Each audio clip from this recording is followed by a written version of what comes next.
Ante-ante lang tayo ng oras, susundo na ako sa mga bata. May sundo tayo, samahan niyo ako. Ito yung mga araw-araw na ginagawa. Ganun, dito na kami sa bahay. School, bahay. Minsan lalabas. Yan ang ginagawa namin. Anong oras ba ano ni Ching? 5. 5 daw labas si Ching. Si Mikey, anong oras? For si Mikey, nag-extend yun. 4:30 or 5 din siya na uwi. Kasi may mga activities pa sila sa school. Kami lang dito.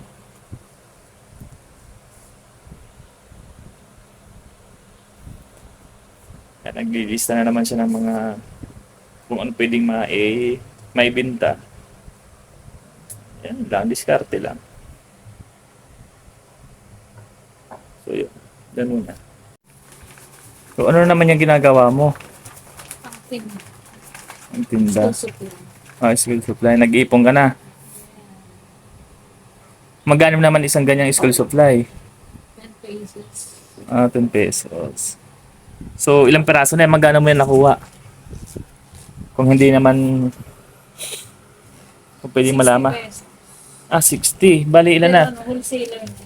3, 4, 5, 6. Bali 40 pesos din na tubo ka. Kung 60, 3, 4, 5, 6 plus yan. At least kahit paano kung pag may kailangan yung bata, di kukuha na lang sila. Eto, hindi na tayo bibili sa labas. Yeah. Pang wholesale pala itong mga ganito. Tapos, ano mo na lang. Isa-isahin mo na lang. O, isang ganito. Kikita ka ng 40 pesos pantinda. So, okay na. Bali may iti ka na rin.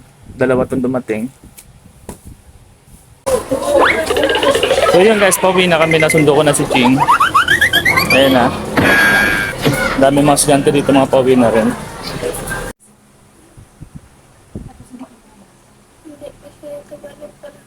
Kaya nga, wala naman yung problema. Obviously, kailangan daw gawa ng assignment ngayon.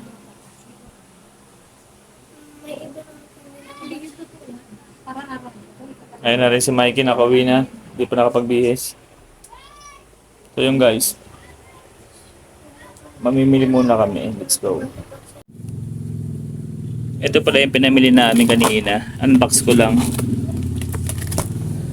Kasi naubusan na kami ng dishwashing. Ayan. Ayan. Ilang piraso ba ito? Isang box.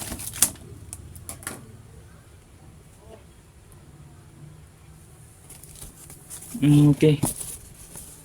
3. Kompleto naman pala.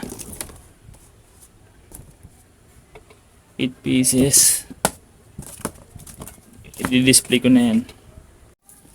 I-display ko na pala ito rito.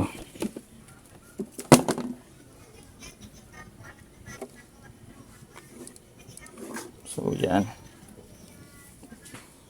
Ayun pa naman yung mga pinamili namin. So gusto tayo na. Hindi naman endorsement yan.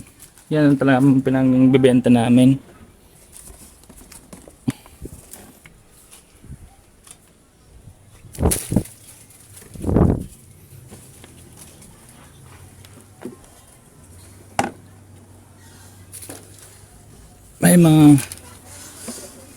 May mga display natin.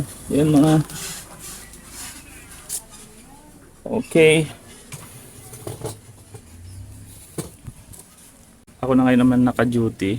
Magre-refill muna ako ng mga sigarilyo dito. Wala na mga laman. Dito sa mga garapon. Bali lalagyan ko muna. Alam niyo naman guys. Patindahan na isa sa malakas dito, sigarilyo. Kasi yan ang madalas sa binibili. Kunting tubo lang. Okay na yan. Saan pa kayo makikita niya? 9 pesos lang Marlboro.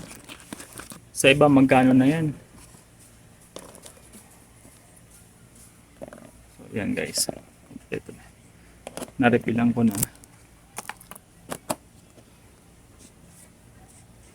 Ilan Ilang klase rin yan. Marami rin yan. So guys, ako muna magbabantay. Sa duty ko na. Nag-review na si Mikey kasi next week exam niya na. Pati si Ching tinuturuan na rin. Meron din siyang exam. So yun guys, ako muna dito. Ingat kayo dyan. At dito rin lang ako. Paalam.